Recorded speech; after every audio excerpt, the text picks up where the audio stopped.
Hi hello friends, welcome back to my channel. Friends, video ಬಂದು parts of ಸ್ಪೀಚ್ಗೆ ಸಂಬಂಧಪಟ್ಟಂತೆ ನೋಡ್ತಾ ಹೋಗೋಣ. ಸೊ ನಮ್ಗೆ ಗೊತ್ತಿದೆ ಪಾರ್ಟ್ಸ್ ಆಫ್ ಸ್ಪೀಚ್ ಅಂತ ಹೇಳಿದ್ರೆ ಒಟ್ಟು ಬರ್ತಕ್ಕಂಥದ್ದು 8 ಪಾರ್ಟ್ಸ್ ಆಫ್ ಸ್ಪೀಚ್ಗಳು ಬರುತ್ತೆ. ಅದರಲ್ಲಿ noun and pronoun, pronoun, verb, adverb and adjective, conjunction, interjection, exclamatory ಅಂತ ಒಟ್ಟು ಬರ್ತಕ್ಕಂಥದ್ದು 8 ಪಾರ್ಟ್ಸ್ ಆಫ್ ಸ್ಪೀಚ್ ಬರುತ್ತೆ. Noun, pronoun, verb, adverb, adjective, preposition, conjunction and interjection ಒಟ್ಟು 8 ಬರ್ತಕ್ಕಂಥದ್ದು. ಸೊ ಇಲ್ಲಿ ಫಸ್ಟ್ ಕ್ವಶನ್ ಏನಿದೆ, choose the correct part of speech of the word and ಅಂತ ಕೊಟ್ಟಿದ್ದಾರೆ. ಸೊ ಆ್ಯಂಡ್ ಅಂತಕ್ಕಂಥದ್ದು ಏನಿದೆಯೋ ಇದು ಒಂದು ಕರೆಕ್ಟ್ ಅಂತ ಒಂದು ಪಾರ್ಟ್ಸ್ ಆಫ್ ಸ್ಪೀಚ್ ಯಾವುದು ಅಂತ ಕೇಳಿದರೆ ಪ್ರಿಪೋಸಿಷನ್ನ, ಇಂಟರ್ಜೆಕ್ಷನ್ನ, ಕಂಜಂಕ್ಷನ್ ಅಥವಾ ನೌನ್ ಅಂತ ಕೇಳಿದ್ದಾರೆ. ಸೊ ಫಸ್ಟ್ ನಾವು ನೋಡ್ತಾ ಹೋದಾಗ ಇಲ್ಲಿ ಫಸ್ಟ್ ಬರ್ತಕ್ಕಂಥದ್ದು ನೌನ್. ಸೊ ನೌನ್ ಅಂತ ಹೇಳಿದ್ರೆ ಇಲ್ಲಿ it is A name of A person ಆಗಿರ್ಬೋದು, ಪ್ಲೇಸ್ ಆಗಿರ್ಬೋದು, ಥಿಂಗ್ಸ್ ಆಗಿರ್ಬೋದು, ಅಥವಾ ಒಂದು ಥಿಂಗ್ಸ್ ವಸ್ತುಗಳಾಗಿರ್ಬೋದು. ಸೊ ಇಲ್ಲಿ ಹೆಸರುಗಳನ್ನ ನೇಮ್ನ ತಿಳಿಸ್ತಕ್ಕಂಥ ಇಟ್ ಮೀನ್ಸ್ ನೌನ್ ಅಂತ ಹೇಳಿದ್ರೆ ನಾಮಪದ ಅಂತ ಹೇಳ್ತೀವಿ ಕನ್ನಡದಲ್ಲಿ, ನಾಮಪದ. ಸೊ ನಾಮಪದ ಅಂತ ಹೇಳಿದಾಗ ಅಲ್ಲಿ ಒಂದು ವಸ್ತುವಿನ ಹೆಸರಾಗಿರ್ಬೋದು, ಒಬ್ಬ ವ್ಯಕ್ತಿಯ ಹೆಸರಾಗಿರ್ಬೋದು, ಅಥವಾ ಒಂದು ಆ್ಯನಿಮಲ್ಸ್ ಹೆಸರಾಗಿರ್ಬೋದು, ಸೊ ಅದೊಂದು ಕಲರ್ ನೇಮ್ ಆಗಿರ್ಬೋದು, ಒಟ್ಟಿನಲ್ಲಿ ನೇಮ್, ನಾಮಪದ, ನೇಮ್ಸ್ಗಳನ್ನ ನಾವೇನಂತ ಹೇಳ್ತೀವಿ, ನೌನ್ಸ್ ಅಂತ ಹೇಳ್ತೀವಿ. ಸೊ ಹಾಗಾಗಿ ಇದು ಅಂಡ್ ಅಂತಕ್ಕಂಥದ್ದು ನೌನ್ಸ್ಗೆ ಬರೋದಿಲ್ಲ. ಆ್ಯಂಡ್ ನೆಕ್ಸ್ಟು ಇಂಟರ್ಜೆಕ್ಷನ್ ಅಂತ ಹೇಳಿದರೆ, ಸೊ ಕನ್ನಡದಲ್ಲಿ ನಾವು ಏನಂತ ಹೇಳ್ತೀವಿ, ಆಶ್ಚರ್ಯ ಸೂಚಕ ಅಂತ ಹೇಳ್ತೀವಲ್ವ, ಆಶ್ಚರ್ಯ ಸೂಚಕ ಅಥವಾ ಭಾವ ಸೂಚಕ ಅಂತ ಹೇಳ್ತೀವಲ್ಲ. ಸೊ ಇಟ್ ಮೀನ್ಸ್ ಈ ಒಂದು ಎಕ್ಸ್ಕ್ಲಾಮೇಟರಿ ಸೈನ್ ಏನು ಬರುತ್ತೋ ಸೊ ಅದನ್ನು ನಾವು ಇಂಟರ್ಜೆಕ್ಷನ್ ಅಂತ ಹೇಳ್ತೀವಿ. ಸೊ ವಾವ್, ಕನ್ನಡದಲ್ಲಿ ಆಹಾ ಅಂತ ಹೇಳ್ತೀವಿ, ವಾವ್, ವಂಡರ್ಫುಲ್, ಸೊ ಈ ಥರ ಹೇಳ್ತೀವಲ್ಲ, ಸೊ ಅದನ್ನು ಇಂಟರ್ಜೆಕ್ಷನ್ ಅಂತ ಹೇಳ್ತಕ್ಕಂಥದ್ದು. ಸೊ ಆ್ಯಂಡ್ ನೆಕ್ಸ್ಟ್ ಇದು ಸಹ ಬರೋದಿಲ್ಲ. ಆ್ಯಂಡ್ ನೆಕ್ಸ್ಟ್ ಇನ್ನು ಪ್ರಿಪೋಸಿಷನ್ ಅಂತ ಹೇಳಿದರೆ, ಸೊ ಪ್ರಿಪೋಸಿಷನ್ ಅಂತ ಹೇಳಿದ್ರೆ ಏನಂತ ಹೇಳಿದರೆ it is join with 2 words ಅಂತ ಹೇಳ್ಬೋದು. ಓಕೆ, ಸೊ ಇಲ್ಲಿ ಬೇಸಿಕಲಿ ಏನಾಗುತ್ತೆ, refers to words that specify location or a location in time. Example ಅಂತ ಹೇಳಿದ್ರೆ, ಫಾರ್ ಎಕ್ಸಾಂಪಲ್ ಏನು ಬರುತ್ತೆ ಅಂತ ಮೇಯ್ನಾಗಿ ಇಲ್ಲಿ ಬರ್ತಕ್ಕಂಥದ್ದು ಯಾವುದಾದ್ರು ಅಂತ ಹೇಳಿದ್ರೆ, ಸೊ ಔಟ್ಸೈಡ್ ಆಗಿರ್ಬೋದು, ಅಥವಾ ಬಿಫೋರ್ ಆಗಿರ್ಬೋದು, ಬಿಲೋ, ಎಬೋ, ಈ ಥರ ಬರ್ತಕ್ಕಂಥದ್ದು. ಆ್ಯಂಡ್ ಇನ್ನೂ ಹೇಳ್ತೀವಿ ಅಂತ ಹೇಳಿದರೆ in, on, off. Okay,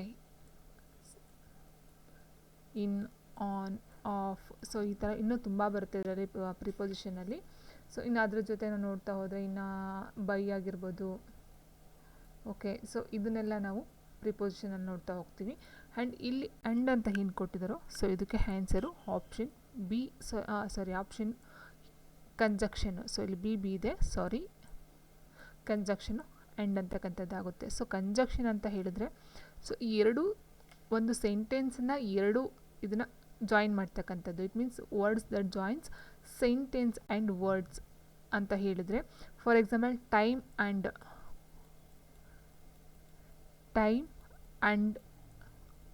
Tide,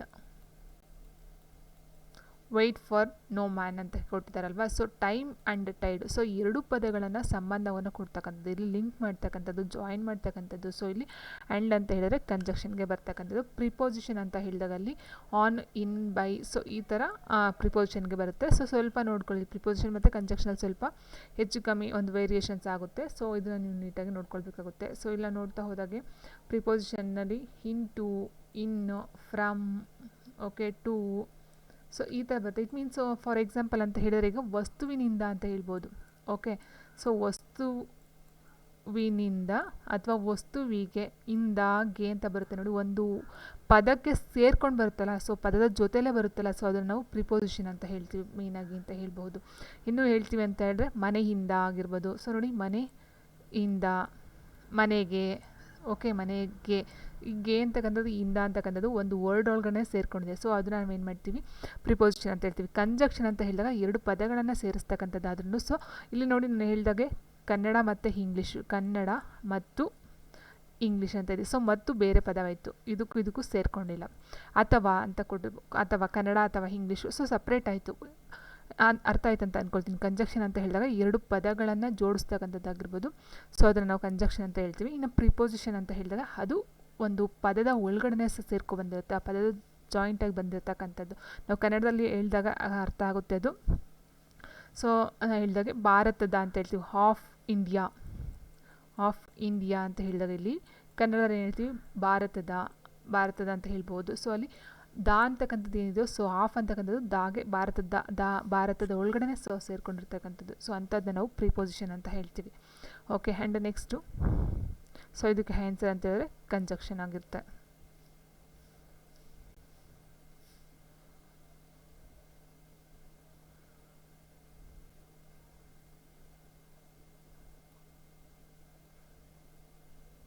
and next choose the correct part of speech of the word speak ಅಂತ ಕೊಟ್ಟಿದ್ದಾರೆ.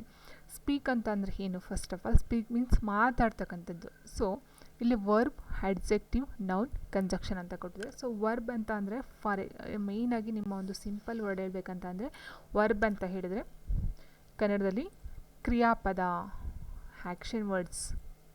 ಕ್ರಿಯಾಪದ ಮೀನ್ಸ್ ಕ್ರಿಯೆಯನ್ನು ಮಾಡ್ತಕ್ಕಂಥದ್ದು, ಸ್ಪೀಕನ್ನು ಮಾತಾಡ್ತಕ್ಕಂಥದ್ದು ಒಂದು ಕ್ರಿಯೆ ಆಗುತ್ತೆ. ಇನ್ನು ಅಡ್ಜೆಕ್ಟಿವ್ ಅಂತ ಹೇಳಿದ್ರೆ ನೌನ್ ಅಥವಾ ಪ್ರನೌನ ಒಂದು ವಿಶೇಷತೆಯನ್ನು ಹೇಳ್ತಕ್ಕಂಥದ್ದು, ಸ್ಪೆಷಲೈಸೇಷನ್ನ ಮೆನ್ಷನ್ ಮಾಡ್ತಕ್ಕಂಥದ್ದು ಅಡ್ಜೆಕ್ಟಿವ್. ಫಾರ್ ಎಕ್ಸಾಂಪಲ್, ಒಬ್ಬ ಬಾಯ್ ಏನಿದ್ದಾನೆ ಟಾಲ್ ಅಥವಾ ಸ್ಮಾಲ್, ವೀಕ್, ಸೊ ಈ ಥರ ಹೇಳ್ತಕ್ಕಂಥದ್ದು. ಅಥವಾ ಒಂದು ವಸ್ತು, ಥಿಂಗ್ಸ್ನ ಬಗ್ಗೆ ಒಂದು ಇದನ್ನು ಕೊಡ್ತಕ್ಕಂಥದ್ದು. ಫಾರ್ ಎಕ್ಸಾಂಪಲ್ ಅಂತ ಹೇಳಿದ್ರೆ ಪೂರ್ ಲೇಡಿ ಆಗಿರ್ಬೋದು ಅಥವಾ ರಿಚ್ ಲೇಡಿ, ರಿಚ್ ಪರ್ಸನ್ ಆಗಿರ್ಬೋದು. ಸೊ ಅಲ್ಲಿ ಒಂದು ನೌನ್ ಅಥವಾ ಪ್ರನೌನ್ನ ಒಂದು ಸ್ಪೆಷಲೈಸ್ಡನ್ನ ಹೇಳ್ತಕ್ಕಂಥದ್ದನ್ನ ನಾವೇನಂತೀವಿ ಅಡ್ಜೆಕ್ಟಿವ್ ಅಂತ ಹೇಳ್ತೀವಿ. ಆ್ಯಂಡ್ ನೌನ್ ಅಂತ ನಮ್ಗೆ ಗೊತ್ತಿದೆ, ಸೊ ನಾಮಪದ ಅಂತ ಹೇಳ್ತೀವಿ. ಒಂದು ವಸ್ತು ಅಥವಾ ಒಂದು ಹೆಸರನ್ನು ನಾವು ಸೂಚನೆ ಮಾಡ್ತಕ್ಕಂಥದ್ದು ನೌನು. ಸೊ ಇನ್ನು ಕಂಜಕ್ಷನ್ ಅಂತ ಹೇಳಿದ್ರೆ ಆಲ್ರೆಡಿ ಹೇಳಿದೆ. ಕಂಜಕ್ಷನ್ ಅಂತ ಹೇಳಿದ್ರೆ ಎರಡು ವಸ್ತುಗಳನ್ನು ಅಥವಾ ಎರಡು ಪದಗಳನ್ನು ಅಥವಾ ಎರಡು ಸೆಂಟೆನ್ಸ್ಗಳನ್ನು ಜೋಡಿಸ್ತಕ್ಕಂಥದ್ದು. ಓಕೆ, ಸೊ ಇಲ್ಲಿ ನೋಡ್ತಾ ಹೋದಾಗ ಸ್ಪೀಕ್ ಅಂದರೆ ಕ್ರಿಯಾಪದ, it means verb, action word ಅಂತ ಹೇಳ್ಬೋದು. ಸೊ ಹಾಗೆ ಆನ್ಸರ್ ಬಂದು ಆಪ್ಷನ್ ಎ ಆಗುತ್ತೆ. And next choose the correct part of speech of the word the ಅಂತ ಕೊಟ್ಟಿದ್ದಾರೆ. ಸೊ ನೋಡಿ, ದ ಅಂತಕ್ಕಂಥದ್ದು ಯಾವ ಒಂದು ಇದು ಪಾರ್ಟ್ ಆಫ್ ಸ್ಪೀಚಲ್ಲಿ ಬರ್ತಕ್ಕಂಥದ್ದಲ್ಲ ಆರ್ಟಿಕಲ್ಲು. ಸೊ ಇಲ್ಲಿ ವರ್ಬ್ ಅಂತ ಹೇಳಿದ್ರೆ ಆ್ಯಕ್ಷನ್ ವರ್ಡ್ ಅಂತ ಹೇಳಿದ್ವಿ, ಸೊ ಇದು ಬರೋದಿಲ್ಲ. ಪ್ರನೌನ್ ಅಂತ ಹೇಳಿದ್ರೆ ಸೊ ಇದು ಬರೋದಿಲ್ಲ. ನೌನ್ಗೆ ಬದಲಾಗಿ ನಾವು ಯೂಸ್ ಮಾಡ್ತಕ್ಕಂಥದ್ದು pronoun he, she, they, them, however, so ಇದೆಲ್ಲ ಬರ್ತಕ್ಕಂಥದ್ದು. ಆ್ಯಂಡ್ ನೌನ್ ಅಂತ ಹೇಳಿದ್ರೆ it's a name of person, place, things ಆಗುತ್ತೆ. ಸೊ ಇದು ಸಹ ಬರೋದಿಲ್ಲ. ಇನ್ನು ಆರ್ಟಿಕಲ್ ಅಂತ ಹೇಳಿದಾಗ ದ ಅಂತಕ್ಕಂಥದ್ದು ಆರ್ಟಿಕಲ್ಲು. ಸೊ ಅದರಲ್ಲೂ ಸಹ ಎರಡು ಥರ ಬರುತ್ತೆ, ಡೆಫಿನೆಟ್ ಆರ್ಟಿಕಲ್ಲು ಮತ್ತು ಇಂಡೆಫಿನೆಟ್ ಆರ್ಟಿಕಲ್ ಅಂತ ಎರಡು ಬರುತ್ತೆ. ಸೊ ಅದರಲ್ಲಿ ದ ಬಂದು ಆರ್ಟಿಕಲ್ಲು, ಸೊ ಆ್ಯನ್ ಬಂದು ಇಂಡೆಫಿನೆಟ್ಟು, ದ ಬಂದು ಡೆಫಿನೆಟ್ ಆರ್ಟಿಕಲ್ ಆಗುತ್ತೆ. ದ ಡೆಫಿನೆಟ್ ಆರ್ಟಿಕಲ್, ಎ ಮತ್ತು ಹ್ಯಾನ್ ಬಂದು ಇಂಡೆಫಿನೆಟ್ ಆರ್ಟಿಕಲ್ ಆಗುತ್ತೆ. ಆ್ಯಂಡ್ ನೆಕ್ಸ್ಟ್ ಇದಕ್ಕೆ ಸೊ ಆನ್ಸರ್ ಅಂತ ಹೇಳಿದ್ರೆ option B article. And next question, choose the correct part of speech dance ಅಂತ ಕೊಟ್ಟಿದ್ದಾರೆ. ಸೊ ಡ್ಯಾನ್ಸ್ ಅಂತಕ್ಕಂಥದ್ದು ನಾವು ಕನ್ನಡದಲ್ಲಿ ಕನ್ವರ್ಟ್ ಮಾಡ್ತೀವಿ ಅಂತ ಹೇಳಿದರೆ ಡ್ಯಾನ್ಸ್ನ ನಾವು dance means dance. Okay, dance ಅಂದರೆ ಡ್ಯಾನ್ಸ್ ಅಂತ ಗೊತ್ತಿರೋದು ಕ್ರಿಯಾಪದ ಅಂತ ಬರ್ತಕ್ಕಂಥದ್ದು. ಸೊ ಡ್ಯಾನ್ಸ್ ಮಾಡೋದು ನೃತ್ಯ. ಓಕೆ, ಸೊ ನೋಡಿ ಇಲ್ಲಿ ನೌನು, ವರ್ಬ್, ಅಡ್ಜೆಕ್ಟಿವ್, ಅಡ್ವರ್ಬ್ ಅಂತ ಕೊಟ್ಟಿದ್ದಾರೆ.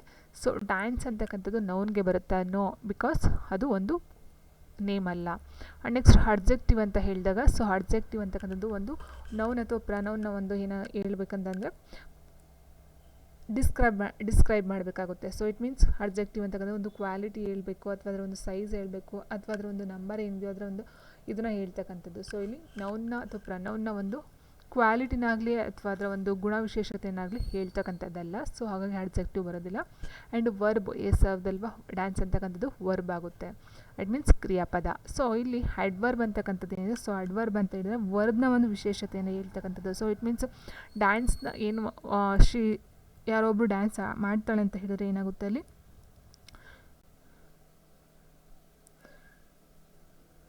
So she dance very well ಅಂತ ಹೇಳ್ತೀವಲ್ಲ. ಸೊ ವೆರಿ ವೆಲ್ ಅಂತ ತುಂಬ ಚೆನ್ನಾಗಿ ಡ್ಯಾನ್ಸ್ನ ಮಾಡ್ತಾಳೆ ಅಂತ. ಸೊ ಆ ಥರ ನಾವು ಯೂಸ್ ಮಾಡ್ಕೊಳ್ತಕ್ಕಂಥದ್ದು ನಾವು ಹೇಳ್ತೀವಿ. ಸೊ ಫಾರ್ ಎಕ್ಸಾಂಪಲ್ ಗ್ರೇಸ್ಫುಲ್ಲಿ ಆಗಿರ್ಬೋದು, ಅಥವಾ ಇನ್ನು ಏನು ಹೇಳ್ತೀವಿ, ಸೊ ಅನೈ ಡ್ಯಾನ್ಸ್ಡು ಗ್ರೇಸ್ಫುಲ್ಲಿ. ಓಕೆ, ಗ್ರೇಸ್ಫುಲ್ಲಿ ಡ್ಯಾನ್ಸ್ ಅಂತಕ್ಕಂಥದ್ದು ವರ್ಬ್ ಆಗುತ್ತೆ. ಗ್ರೇಸ್ಫುಲ್ಲಿ ಅಥವಾ ಚೆನ್ನಾಗಿ, ವೆಲ್ ಅಂತ ಹೇಳ್ಬೋದು, ಗುಡ್ ಅಂತ ಹೇಳ್ಬೋದು. ಸೊ ಈ ಥರ ನಾವು ಏನು ಮಾಡ್ತೀವಿ, ಸೊ ಅದನ್ನು ಅಡ್ವರ್ಬ್ ಅಂತ ಹೇಳ್ತೀವಿ. ನೋಡ್ಕೊಳ್ಳಿ, ಇಲ್ಲಿ ನೌನ್ನ ಡಿಸ್ಕ್ರೈಬ್ ಮಾಡ್ತಕ್ಕಂಥದ್ದು ಅಡ್ಜೆಕ್ಟಿವು, ವರ್ಬ್ನ ಡಿಸ್ಕ್ರೈಬ್ ಮಾಡ್ತಕ್ಕಂಥದ್ದು ಅಡ್ವರ್ಬ್. ಓಕೆ, ಸೊ ನೌನ್ ಅಂತ ಹೇಳಿದಾಗ ಒಬ್ಬ ವ್ಯಕ್ತಿನ ತೊಗೊಳ್ತೀವಿ. ಸೊ ಒಬ್ಬ ವ್ಯಕ್ತಿ ಏನಾಗುತ್ತೆ ಫುಲ್ಲು ಕಲರ್ಫುಲ್ ಆಗಿರ್ತಾನೆ ಅಂತ ಅಂದ್ಕೊಂಡಾಗ ಇಟ್ಸ್ ಅ ರೆಡ್ ಅಂತ ಹೇಳ್ತೀವಲ್ವ. ಸೊ ಈಸ್ ಅ ರೆಡ್ ಅಂತ ಹೇಳ್ಬೋದು. ಅಥವಾ ಸೊ ಆ ಥರ ಏನಂತ ಹೇಳಿದರೆ ಒಂದು ನೌನ್, ನಾಮಪದದ ಒಂದು ವಿಶೇಷತೆನ ಹೇಳ್ತಕ್ಕಂಥದ್ದು ಅಡ್ಜೆಕ್ಟಿವು. ವರ್ಬ್, ಕ್ರಿಯಾಪದದ ಒಂದು ವಿಶೇಷಣವನ್ನು ಹೇಳ್ತಕ್ಕಂಥದ್ದು adverb. Okay, and next so ಇದಕ್ಕೆ ಆನ್ಸರ್ ಅಂತ ಹೇಳಿದಾಗ option B verb. And next question ಹೀಗಿದೆ, identify the part of speech of the underlined word. However, there are a number of places and events that really must be seen and enjoyed if you are in London ಅಂತ ಕೊಟ್ಟಿದ್ದಾರೆ. So ನೋಡಿಲಿ ಇದು adjective ಬರುತ್ತಾ, adverb ಬರುತ್ತಾ, ಆರ್ಟಿಕಲ್ಲ, ಕಂಜಕ್ಷನ, S ನೋಡ್ತಾ ಹೋದಾಗ ನೋಡಿಲಿ ನಾನು ಹೇಳಿದಾಗೆ ಅಡ್ಜೆಕ್ಟಿವ್ ಅಂತ ಹೇಳಿದರೆ ಒಂದು ನೌನ್ಗೆ ಸಂಬಂಧಪಟ್ಟಂತೆ ಅಲ್ಲಿ ಬರಬೇಕು. ಓಕೆ, ಸೊ ಹಾಗಾಗಿ ಇಲ್ಲಿ ಬರೋದಿಲ್ಲ. ಆ್ಯಂಡ್ ನೆಕ್ಸ್ಟು ಅಡ್ವರ್ಬ್ ಅಂತ ಹೇಳಿದರೆ ವರ್ಡ್ನ ಒಂದು ಡಿಸ್ಕ್ರೈಬ್ ಮಾಡ್ತಕ್ಕಂಥ ಒಂದು ವರ್ಡ್, ಸೊ ಇದು ಸಹ ಆಗೋದಿಲ್ಲ. ಆ್ಯಂಡ್ ನೆಕ್ಸ್ಟು ಆರ್ಟಿಕಲ್ ಅಂತ ಹೇಳಿದ್ರೆ ಎ ಆ್ಯಂಡ್ ದ ಮೂರು ಬಿಟ್ಟರೆ ಇಲ್ಲಿ ಯಾವುದು ಆರ್ಟಿಕಲ್ಗೆ ಬರೋದೇ ಇಲ್ಲ. ಸೊ ಇದು ಹವೆವರ್ ಅಂತಕ್ಕಂಥದ್ದು, ಸೊ ಇದು ಆಗೋದಿಲ್ಲ. ಇನ್ನು ಉಳಿದಿರ್ತಕ್ಕಂಥ ಕಂಜಕ್ಷನ್ ಏನಿದೆ, ಸೊ ಕಂಜಕ್ಷನ್ ಹೇಳಿದಾಗೆ ಏನು ಮಾಡುತ್ತೆ, ಇದು joins two sentence or words ಅಂತ ಹೇಳಿದ್ದೇನೆ ಆಲ್ರೆಡಿ. ಸೊ ಹ್ಯಾಂಡ್ ಆಗಿರ್ಬೋದು, ಹಾರ್ ಆಗಿರ್ಬೋದು, ಹವೆವರ್ ಆಗಿರ್ಬೋದು, ಸೊ ಇದೆಲ್ಲ ಕಂಜಕ್ಷನ್ಗೆ ಬರ್ತಕ್ಕಂಥದ್ದು. So answer option D, conjunction. And next this is A fast train. In the above sentence fast denotes which part of speech ಅಂತ ಕೊಟ್ಟಿದ್ದಾರೆ. So this is A fast train, ಇದು fast ಆಗಿರೋ train. Okay, so adjective, adverb, noun, verb ಅಂತ ಕೊಟ್ಟಿದ್ದಾರೆ. Train ಅಂತಕ್ಕಂಥದ್ದೇನು ಒಂದು noun ಅಲ್ವಾ, train ಬಂದು noun ಪದ. ಸೊ ಇದು ನಾನು ಹೇಳಿದಾಗ ಆಲ್ರೆಡಿ ಏನಾಗಿತ್ತು, ವರ್ಬ್ ಅಂತ ಹೇಳಿದ್ರೆ ಕ್ರಿಯಾಪದ, ಕ್ರಿಯಾಪದವನ್ನು ಡಿಸ್ಕ್ರೈಬ್ ಮಾಡ್ತಕ್ಕಂಥದ್ದು ಅಡ್ವರ್ಬು. ಇಲ್ಲೇನಾಗಿದೆ fast train, train means noun ಪದ, ನೌನ್ನ ಫಾಸ್ಟ್ ಅಂತ ಹೇಳಿದಾಗ ಇದನ್ನು ಡಿಸ್ಕ್ರೈಬ್ ಮಾಡ್ತಕ್ಕಂಥದ್ದು. ಟ್ರೈನು ಫಾಸ್ಟ್ ಆಗಿದೆ. ಓಕೆ, ಸೊ ಇಲ್ಲಿ ಟ್ರೈನ್ ಅಂತಕ್ಕಂಥ ನೌನ್ ಆದಾಗ ನೌನ್ನ ನಾವು ಡಿಸ್ಕ್ರೈಬ್ ಮಾಡ್ತಕ್ಕಂಥ ವರ್ಡ್ ಫಾಸ್ಟ್ ಅಂತ ಹೇಳಿದಾಗ ಸೊ ಅದೇನಾಗಬೇಕು, ಅಡ್ಜೆಕ್ಟಿವ್ ಆಗಬೇಕು, ಹೌದಲ್ವಾ. ಸೊ ಟ್ರೈನು ನೌನ್ನ ಡಿಸ್ಕ್ರೈಬ್ ಮಾಡ್ತಕ್ಕಂಥ ವರ್ಡು ಅಡ್ಜೆಕ್ಟಿವ್. ಇಲ್ಲೇನಾದರೂ ವರ್ಬ್ ಬಂದಿದ್ರೆ ಸೊ ವರ್ಬ್ನ ಡಿಸ್ಕ್ರೈಬ್ ಮಾಡ್ತಕ್ಕಂಥದ್ದಾಗಿದ್ರೆ ಅಲ್ಲಿ ಅಡ್ವರ್ಬ್ನ ತೊಗೊಳ್ಬೇಕಿತ್ತು. ಬಟ್ ಇಲ್ಲಿ ಟ್ರೈನ್ ಅಂತಕ್ಕಂಥದ್ದು ನೌನ್ಗೆ ಡಿಸ್ಕ್ರೈಬು ಫಾಸ್ಟ್ ಅಂತ ಹೇಳ್ತಾ ಇದ್ದಾರೆ. ಸೊ ಹಾಗಾಗಿ ಆನ್ಸರ್ ನಾವೇನು ತೊಗೊಳ್ಬೇಕಾಗುತ್ತೆ, ಅಡ್ಜೆಕ್ಟಿವ್ಗೆ ತೊಗೊಳ್ಬೇಕಾಗುತ್ತೆ. And next question, this part of speech links nouns, pronouns and phrases to other words in the sentence. Yes, ನಾನು ಆಲ್ರೆಡಿ ಹೇಳಿದಾಗೆ ಪಾರ್ಟ್ ಆಫ್ ಸ್ಪೀಚಲ್ಲಿ ಒಂದು ನೌನ್ಸು, ಪ್ರನೌನ್ಸು ಮತ್ತು phrases to other words in the sentence. Adjective, interjection, preposition, conjunction ಅಂತ ಕೊಟ್ಟಿದ್ದಾರೆ. ಏನಾಗುತ್ತೆ ಇಲ್ಲಿ ನೌನ್ಸ್ಗಾಗಿರ್ಬೋದು, ಪ್ರನೌನ್ಸ್ಗಾಗಿರ್ಬೋದು, ಪ್ರೇಸಸ್ಗಾಗಿರ್ಬೋದು, so ಬೇರೆ ಒಂದು ವರ್ಡ್ಗೆ ಲಿಂಕ್ನ ಮಾಡ್ತಕ್ಕಂಥದ್ದು ಏನಾಗುತ್ತೆ ಅಂದರೆ ಇಲ್ಲಿ ಅಡ್ಜೆಕ್ಟಿವ್ ಬರೋದಿಲ್ಲ. ಯಾಕಂದರೆ ಅಡ್ಜೆಕ್ಟಿವ್ ಅಂತ ಹೇಳಿದ್ರೆ ನಾನು ಹೇಳಿದ್ದೆ ಆಲ್ರೆಡಿ, ಇದು ನೌನ್ಗೆ ಬರ್ತಕ್ಕಂಥದ್ದು. ಆ್ಯಂಡ್ ಇಂಟರ್ಜೆಕ್ಷನ್ ಅಂದರೆ ಎಕ್ಸ್ಕ್ಲಾಮೇಟರಿ ಬರಬೇಕು, ಇದು ಬರೋದಿಲ್ಲ. ಇನ್ನು ಕಂಜಕ್ಷನ್, ಪ್ರಿಪೋಸಿಷನ್ ಅಂತ ನೋಡ್ತಾ ಹೋದಾಗ ಇದೇನಾಗುತ್ತೆ, conjunction join with two sentence or two words. So ಇಲ್ಲಿ ಜಾಯಿನ್ ಮಾಡ್ತಕ್ಕಂಥದ್ದು, ಸೊ ಇದು ಬರೋದಿಲ್ಲ. ಇಲ್ಲಿ ಏನು ಕೊಟ್ಟಿರೋದು, ಲಿಂಕ್ಸ್ ನೌನ್ಗೆ ಲಿಂಕ್ ಮಾಡ್ತಕ್ಕಂಥದ್ದು. ನಾನು ಆಲ್ರೆಡಿ ಹೇಳಿದಾಗೆ ರಾಮ ಅಂತಕ್ಕಂಥದ್ದು ಏನಿದೆಯೋ, ಫ್ರಮ್ ರಾಮ, ಇಟ್ ಮೀನ್ಸ್ ರಾಮನಿಂದ, ಸೊ ರಾಮನಿಗೆ ಅದು ಲಿಂಕ್ ಆಗ್ತಕ್ಕಂಥದ್ದು. ಸೊ ಹಾಗಾಗಿ ಆನ್ಸರು ಪ್ರಿಪೋಸಿಷನ್ನ ನಾವು ತೊಗೊಳ್ಬೇಕಾಗುತ್ತೆ. ಓಕೆ, ಸೊ ಇದು ಸೇಮ್ ಇದೆ. And next question, we left for the mountain just before 6 in the morning. Which part of speech in the word left in this sentence ಅಂತ ಕೊಟ್ಟರೆ, we ನಾವು left for the mountain just before 6 in the morning. So 6 in the morning ಏನು ಮಾಡ್ತಾರೆ ಅವರು, mountain ಬಿಡ್ತಾರೆ. Left ಅಂದರೆ ಬಿಡ್ತಕ್ಕಂಥದ್ದು. So ಇಲ್ಲೇನಾಗುತ್ತೆ, left ಬಿಡು ಅಂತಕ್ಕಂಥದ್ದು ಏನಾಗುತ್ತೆ, ವರ್ಬ, ಅಡ್ಜೆಕ್ಟಿವ, ಅಡ್ವರ್ಬ, ನೌನ. ಬಿಡು ಅಂತಕ್ಕಂಥ ನೌನ್ಗೆ ಬರೋದಿಲ್ಲ ಅಲ್ವಾ. ಸೊ ಇನ್ನು ನೆಕ್ಸ್ಟ್ ನಾವು ತೊಗೊಳ್ತವ್ರೆ, ಇದು ಡಿಸ್ಕ್ರೈಬ್ ವರ್ಡು ಅಲ್ಲ. ಲೆಫ್ಟ್ ಅಂದರೆ ಇದು ಒಂದು action word, it means adjective ಬರೋದಿಲ್ಲ, ಅಡ್ವರ್ಬ್ ಬರೋದಿಲ್ಲ. ಇಟ್ ಮೀನ್ಸ್ ಆನ್ಸರ್ ಬಂದು option A, verb. Okay, and next question, what part of speech connects words or group of words ಅಂತ ಕೊಟ್ಟಿದ್ದಾರೆ. Examples are for, and, nor, but, or, yet. So ನಾನು already ಹೇಳಿದಾಗೆ it joins sentence or words ಅಂತ ಹೇಳಿದ್ದೆ. So ಏನಾಗುತ್ತೆ, ಇಲ್ಲಿ ಎರಡು ಸೆಂಟೆನ್ಸ್ಗಳನ್ನ ಅಥವಾ ಎರಡು ವರ್ಡ್ಸ್ಗಳನ್ನ ಏನು ಮಾಡ್ತಾರೆ, ಜಾಯಿನ್ ಮಾಡ್ತಕ್ಕಂಥದ್ದು. ಫಾರ್ ಎಕ್ಸಾಂಪಲ್ ಈಗ ಕೊಟ್ಟಿದ್ದಾರೆ ನೋಡಿ, ಇಲ್ಲಿ ಫಾರ್ ಅಂತ ಕೊಟ್ಟಿದ್ದಾರೆ, ಆ್ಯಂಡ್ ಕೊಟ್ಟಿದ್ದಾರೆ, ನಾರ್ ಕೊಟ್ಟಿದ್ದಾರೆ. ಸೊ ನಾವು ಏನು ಮಾಡ್ತೀವಿ, ಆಲ್ರೆಡಿ ಹೇಳಿದಾಗೆ ನಾನು time and tide wait for no man ಅಂತ ಹೇಳಿದೆ ಅಲ್ವಾ. ಸೊ ಅಲ್ಲಿ ಆ್ಯಂಡ್ ಅಂತ ಬರುತ್ತೆ. ಆ್ಯಂಡ್ ನೆಕ್ಸ್ಟ್ ಬಂದಾಗ ಸೊ ನಾರ್ ಆಗಿರ್ಬೋದು ಅಥವಾ ಬಟ್ ಆಗಿರ್ಬೋದು. So man purpose but god disposes ಅಂತ ಹೇಳ್ತೀವಿ. ಸೊ ಆರ್ ಆಗಿರ್ಬೋದು. ಓಕೆ, ಸೊ ಇಲ್ಲಿ ನಾವು ನೋಡ್ತಾ ಹೋದಾಗ ಸೊ ಆಗಿರ್ಬೋದು. ಸೊ ಇಲ್ಲಿ ಸೆಂಟೆನ್ಸ್ನ ಫಾರ್ಮೇಷನ್ ಮಾಡಬೇಕಾದ್ರೆ ನಾವು ಏನು ಮಾಡ್ತೀವಿ, ಎರಡು ಸೆಂಟೆನ್ಸ್ ಅಥವಾ ಎರಡು ವರ್ಡ್ಗಳನ್ನ ಸೇರಿಸಬೇಕಾದಾಗ ಮಧ್ಯೆ ನಾವು ಯೂಸ್ ಮಾಡ್ತಾ ಹೋಗ್ತೀವಿ. ಸೊ ಇದು ನಾವೇನಂತ ಹೇಳ್ತೀವಿ, ಸೊ ಅಡ್ವರ್ಬ್ಗೆ ಬರೋದಿಲ್ಲ, ವರ್ಬ್ನ ಡಿಸ್ಕ್ರೈಬ್ ಮಾಡ್ತಕ್ಕಂಥದ್ದು. ಆ್ಯಂಡ್ ಇಂಟರ್ಜೆಕ್ಷನ್ಗೆ ಬರೋದಿಲ್ಲ, ಇದು ವಾವ್, ಓ ಬ್ಯೂಟಿಫುಲ್, ಸೊ ಹೋ, ಓಕೆ. ಸೊ ಓ ಆಗಿರ್ಬೋದು ಅಥವಾ ವಾವ್ ಆಗಿರ್ಬೋದು ಅಥವಾ HURRH ಹಾರ್. ಸೊ ಇದು ಬಂದು ಇಂಟರ್ಜೆಕ್ಷನ್ಗೆ ಬರ್ತಕ್ಕಂಥದ್ದು. ಸೊ ಇದು ಬರೋದಿಲ್ಲ. ಇನ್ನು ಪ್ರನೌನ್ಗೆ ಬರೋದಿಲ್ಲ. ಪ್ರನೌನ್ ಅಂತ ಹೇಳಿದರೆ he, she, they, them, that, so ಆ ಥರ ಬರುತ್ತೆ. ಇನ್ನು ಉಳಿದಿರ್ತಕ್ಕಂಥ ಕಂಜಕ್ಷನ್ ಏನಿದೆಯೋ ಇದರಲ್ಲಿ ಬರ್ತಕ್ಕಂಥದ್ದು for, and, nor, but, or, yet, so ಆಗಿರ್ಬೋದು ಅಥವಾ ಹೈದರ್ ಆಗಿರ್ಬೋದು. ಓಕೆ. ಸೊ ಈ ಥರ ವೆದರ್ ಆಗಿರ್ಬೋದು, ಬಟ್, ಆಲ್ಸೋ, ಸೊ ಇದೆಲ್ಲ ದೋ ಆಗಿರ್ಬೋದು. ಸೊ ಇದೆಲ್ಲ ಬರ್ತಕ್ಕಂಥದ್ದು ಕಂಜಕ್ಷನಲ್ಲಿ. ಆ್ಯಂಡ್ ನೆಕ್ಸ್ಟ್ ಕ್ವೆಶನ್ ಹೀಗಿದೆ, which part of speech express a mild or sudden burst of emotion. Emotion ಅಂತ ಹೇಳಿದಾಗಲೇ ನಮ್ಗೆ ಅರ್ಥ ಆಗ್ಬಿಡುತ್ತೆ.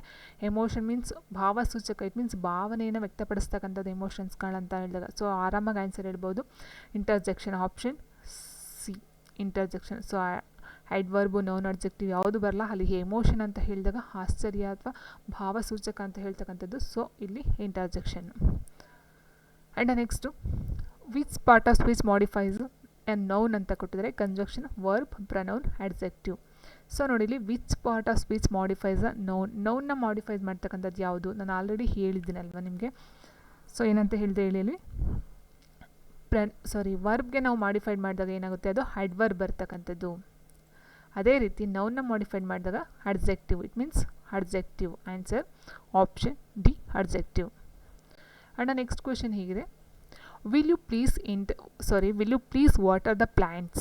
which part of speech in the word water in this sentence. ನೋಡಿ ಒಂದು ಕನ್ಫ್ಯೂಷನ್ ಏನು ಗೊತ್ತಾ ಇಲ್ಲಿ, will you please water the plants ವಾಟರ್ನ ಪ್ಲ್ಯಾಂಟ್ಸ್ಗೆ ಹಾಕ್ತಕ್ಕಂಥದ್ದು. ಓಕೆ, ಇಲ್ಲಿ ರಿಕ್ವೆಸ್ಟ್ ಮಾಡ್ಕೊಳ್ತಾ ಇದ್ದಾರೆ. ಓಕೆ, ಆದರೆ ಇಲ್ಲಿ ವಾಟರ್ ಕೊಟ್ಟಿದ್ದಾರಲ್ಲ, ವಾಟರ್ನ ನಾವು ಏನು ತೊಗೋಬೇಕು, ನೌನ, ವರ್ಬ, ಕಂಜಕ್ಷನ, ಪ್ರಿಪೋಸಿಷನ್ ಅಂತ ಕೇಳಿದ್ದಾರೆ. ಸೊ ಇಲ್ಲಿ ಈ ಒಂದು ಸೆಂಟೆನ್ಸ್ನ ಕೊಡದೆ ಡೈರೆಕ್ಟಾಗಿ which part of speech in the word water ಅಂತ ಕೊಟ್ಟಿದ್ರೆ ಇಲ್ಲಿ ನಾವು ಆನ್ಸರ್ನ ನೌನ್ ಅಂತ ತೊಗೊಳ್ಬೇಕಿತ್ತು. ಬಿಕಾಸ್ ವಾಟರ್, ನೀರು ಅಂತಕ್ಕಂಥದ್ದು ಒಂದು noun, it is a name. So okay things. But ಇಲ್ಲಿ ಏನು ಕೊಟ್ಟಿದ್ದಾರೆ, will you please water the plants. ಇದರ ಅರ್ಥ ಏನಂತ ಹೇಳಿದರೆ ಪ್ಲ್ಯಾಂಟ್ಸ್ಗೆ ನೀರು ಹಾಕ್ತೀರಾ ಅಂತ ಕೇಳ್ತಕ್ಕಂಥದ್ದು. ಓಕೆ, ಸೊ ಇಲ್ಲಿ ಏನು ಕೇಳ್ತಾರೆ, ಇಲ್ಲಿ put the water to plants ಅಂತ ಕೊಟ್ಟಿದ್ರೆ ಅದು ಬೇರೆ ಅರ್ಥ. ಸೊ ಪುಟ್ ಅಂತ ಕೊಟ್ಟಿದ್ರೆ. ಬಟ್ ಇಲ್ಲಿ ಏನಾಗಿದೆ, will you please water the plants, ಇಲ್ಲಿ ಪುಟ್ ಹಾಕ್ತೀರಾ ಅಂತದಕ್ಕೆ ಒಂದು ಅರ್ಥನ ಕೊಟ್ಟಿಲ್ಲ. ಸೊ ಇಲ್ಲಿ ವಾಟರ್ ದ ಪ್ಲ್ಯಾಂಟ್ಸ್ ಅಂದರೆ ಗಿಡಗಳಿಗೆ ನೀರನ್ನು ಹಾಕ್ತಕ್ಕಂಥದ್ದು. ಸೊ ಇಲ್ಲಿ ವಾಟರ್ ಅಂದರೆ ಹಾಕ್ತಕ್ಕಂಥದ್ದಲ್ವಾ, ಸೊ ವಾಟರ್ನ ಹಾಕ್ತಕ್ಕಂಥದ್ದು. ಸೊ ಹಾಗಾಗಿ ನಾವೇನು ತೊಗೊಳ್ಬೇಕಾಗುತ್ತೆ ಅಂದರೆ ಇದನ್ನು ವರ್ಬ್ ಅಂತ ಕನ್ಸಿಡರ್ ಮಾಡಬೇಕಾಗುತ್ತೆ. ಸೊ ಈ ಪಾಯಿಂಟ್ನ ನೆನಪಲ್ಲಿ ಇಟ್ಕೊಳ್ಳಿ. ಸೊ ವಾಟರ್ ಅಂತ ಸಪ್ರೇಟಾಗಿ ಕೊಟ್ಟದ್ದು noun, will you please water the plants ಅಂದರೆ ಇಲ್ಲಿ ವಾಟರ್ ಅಂತಕ್ಕಂಥದ್ದು ವರ್ಬ್ ಆಗುತ್ತೆ. ಓಕೆ. ಆ್ಯಂಡ್ ನೆಕ್ಸ್ಟ್ ಕ್ವೆಶನ್ ಹೀಗಿದೆ, choose the answer that names the part of speech of the capitalized word in the following sentence. Everyone met at the field house ಅಂತ ಕೊಟ್ಟಿದ್ದಾರೆ. So ಇದು already repeated ಒಂದು ಅಂತ ಹೇಳ್ಬೋದು. ಯಾಕಂತಂದರೆ so every one, it means noun ಅಂತ ಹೇಳಿದ್ರೆ ನಮ್ಗೆ ಗೊತ್ತಾಯಿತು, ಒಂದು ನಾಮಪದ, ಇಟ್ ಮೀನ್ಸ್ ಥಿಂಗ್ಸ್ ಆಗಿರ್ಬೋದು ಅಥವಾ ಒಂದು ಆ್ಯನಿಮಲ್ಸ್ ಆಗಿರ್ಬೋದು ಅಥವಾ ಪರ್ಸನ್ ನೇಮ್ ಆಗಿರ್ಬೋದು. ಎವ್ರಿ ಒನ್ ಅಂತಂದರೆ ಪ್ರತಿಯೊಬ್ಬರು ಅಂತ ಬರುತ್ತೆ. ಸೊ ಪ್ರತಿಯೊಬ್ಬರು ಅಂತಕ್ಕಂಥದ್ದು ಇದು ಒಂದು ವ್ಯಕ್ತಿಗೆ ಸಂಬಂಧಪಟ್ಟಂತೆ, ಪ್ರತಿಯೊಬ್ಬರು. ಸೊ ಅದು ವ್ಯಕ್ತಿಗೆ ಸಂಬಂಧಪಟ್ಟಂತೆ. ಸೊ ಇಲ್ಲಿ ಅಡ್ಜೆಕ್ಟಿವ್ ಆಗಲಿ ಅಡ್ವರ್ಬ್ ಆಗಲಿ ಬರೋಲ್ಲ, ಇಲ್ಲಿ ನೌನು ಪ್ರನೌನ್ ಬರಬೇಕು. ಯಾಕಂದರೆ ಎವ್ರಿ ಒನ್ ಅಂತೇಳಿ ಪ್ರತಿಯೊಬ್ಬ ಅಂತ ಅರ್ಥ ಬರುತ್ತೆ. ಸೊ ನೌನ್ಗೆ ಬರೋದಿಲ್ಲ, ಇದು ಒಂದು ಹೆಸರಲ್ಲ. ಸೊ ಹಾಗಾಗಿ ನಾವಿಲ್ಲಿ ಪ್ರನೌನ್, ಆಪ್ಷನ್ ಡಿ ಪ್ರನೌನ್ನ ತೊಗೊಳ್ಬೇಕಾಗುತ್ತೆ. And the next question, choose the answer that names the part of speech of the capitalized word in the following sentence. Farmers had very poor crops this year. So farmers had very poor crops this year ಅಂತ ಕೊಟ್ಟಿದ್ದಾರೆ. So ಇಲ್ಲಿ ಅಡ್ಜೆಕ್ಟಿವ, ಪ್ರನೌನ, ವರ್ಬ, ಅಡ್ವರ್ಬ, ಹೆಸರು ನೋಡಿ ಇಲ್ಲಿ farmer ಅಂತಕ್ಕಂಥದ್ದು ಮನುಷ್ಯ. So ಮನುಷ್ಯನನ್ನು describe ಮಾಡ್ತಕ್ಕಂಥದ್ದು ಏನಾಗುತ್ತೆ, ಅಡ್ಜೆಕ್ಟಿವ್ಗೆ ಬರಬೇಕು. ಬಟ್ ಇದು ಬರೋದಿಲ್ಲ. ಆ್ಯಂಡ್ ನೆಕ್ಸ್ಟು ವೆರಿ ಅಂತಕ್ಕಂಥ ಪ್ರನೌನ್ ಬರುತ್ತೆ, ಅನ್ನೋವೆ. ಇನ್ನು ವರ್ಬ ಅಥವಾ ಅಡ್ವರ್ಬ, ಇದು ವೆರಿ ಅಂತಕ್ಕಂಥದ್ದು ಸೊ ಕ್ರಿಯಾಪದ, ಆ್ಯಕ್ಷನ್ ವರ್ಡ್ ಅಲ್ವೇ ಅಲ್ಲ. ಸೊ ವರ್ಬ್ಗೆ ಬರೋದಿಲ್ಲ. ಸೊ ವೆರಿ ಪೂರ್ ಕ್ರಾಪ್ಸ್ಗೆ ಒಂದು ಡಿಸ್ಕ್ರೈಬನ್ನು ಮಾಡ್ತಕ್ಕಂಥ, ವಿಶ್ಲೇಷಣೆಯನ್ನು ಮಾಡ್ತಕ್ಕಂಥ. ಕ್ರಾಪ್ಸ್ ಅಂತಕ್ಕಂಥದ್ದು ವೆರಿ ಪೂರ್ ಅಥವಾ ತುಂಬ ಬೆಳೆದಿದೆ ಅಂತಕ್ಕಂಥದ್ದು, ಗ್ರೋ ಆಗಿದೆ ಅಂತಕ್ಕಂಥದ್ದಾಗಿರ್ಬೋದು. ಸೊ ಇಲ್ಲಿ ಏನಾಗುತ್ತೆ, ವೆರಿ ಅಂತಕ್ಕಂಥದ್ದು ಅಡ್ವರ್ಬ್ಗೆ ಬರ್ತಕ್ಕಂಥದ್ದು. ಸೊ ಇಲ್ಲಿ ಕ್ರಾಪ್ ಬೆಳೆ ಅಂತ ಏನಿದೆಯೋ ಸೊ ಅದಕ್ಕೆ ಒಂದು ವಿಶ್ಲೇಷಣೆಯನ್ನು ಮಾಡ್ತಕ್ಕಂಥದ್ದು ಆಪ್ಷನ್ ಡಿ ಅಡ್ವರ್ಬ್ ಆಗುತ್ತೆ. ಓಕೆ, ಸೊ ವಿಡಿಯೋ ಇದಾಗಿತ್ತು. ವಿಡಿಯೋ ಇಷ್ಟ ಲೈಕ್ ಮಾಡಿ, ಶೇರ್ ಮಾಡಿ, ಕಮೆಂಟ್ ಮಾಡಿ ಅಂತ ಹೇಳಿ ಥ್ಯಾಂಕ್ ಯು ಫಾರ್ ವಾಚಿಂಗ್.